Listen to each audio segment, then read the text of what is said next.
Tahukah kalian, sebelum terlahir ke alam dunia, ternyata kita mempunyai perjanjian dengan Allah Subhanahu wa Ta'ala. Ingatkan kita akan perjanjian tersebut. Sudah pasti tidak akan ada satu manusia di muka bumi ini yang dapat mengingatnya saat ia lahir ke dunia. Jika manusia menyanggupi, maka ia akan lahir dan hidup di dunia, namun jika tidak, Allah Subhanahu wa Ta'ala tidak akan menakdirkannya menjalani kehidupan di muka bumi.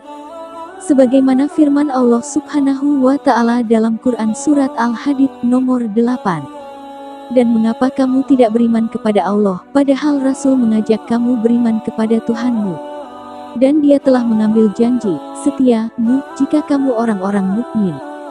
Lantas apa sebenarnya perjanjian antara Allah dan manusia sebelum dilahirkan ke dunia? Sebelum lahir ke dunia ternyata manusia sudah mengadakan perjanjian dengan Allah Ta'ala. Begitu ruh ditiupkan itulah kemudian Allah mengambil perjanjian dengan setiap hambanya. Lantas apa perjanjian yang terjadi antara Allah dan manusia sebelum lahir ke dunia? Jadi sejak kita dalam kandungan ibunda kita usia 4 bulan, ruh sudah masuk. Allah menyampaikan tawaran kepada kita untuk berkomitmen kepada Allah. Kata Allah, apakah kamu siap menjadikan saya Tuhan yang kamu sembah?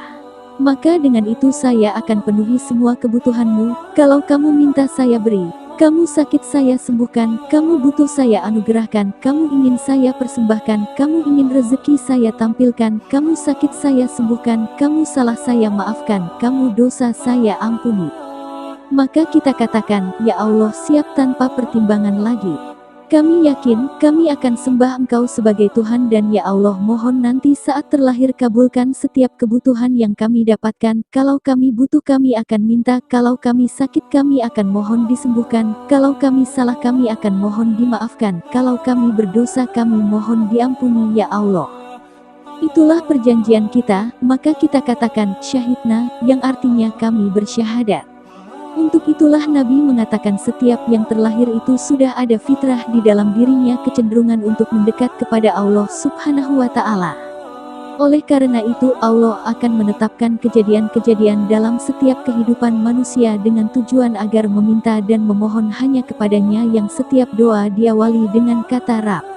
Mengapa Allah memilih kata Rabb untuk menamakan dirinya, bukan nama-nama yang terdapat pada Asmaul Husna? Inilah rahasia terbesarnya, kata Rabb itu diambil dari satu sifat yang disebut dengan rububiyah. Tidak disebutkan dalam bahasa Arab sifat yang terkait dengan rububiyah mencakup semua jenis perhatian yang mungkin diberikan, misalnya ada yang sakit disembuhkan, ada yang susah dimudahkan, ada yang butuh diberikan. Jadi semua apa yang dibutuhkan dipenuhi, maka itu yang dinamakan sifat rububiyah. Kalau sifatnya terbatas dengan batasan tertentu, bisa ngasih sekarang nanti belum tentu maka disebut murabi. Maka secara otomatis kejadian-kejadian yang kita alami dalam hidup itu siapapun dia, apakah Anda orang paling tinggi jabatannya, orang paling kaya atau orang paling apapun di muka bumi, maka selama hidup itu akan dipaksa melalui alur hidup kita mendapatkan sebuah kejadian untuk kita memanggil dan memohon kepada Allah Subhanahu wa Ta'ala.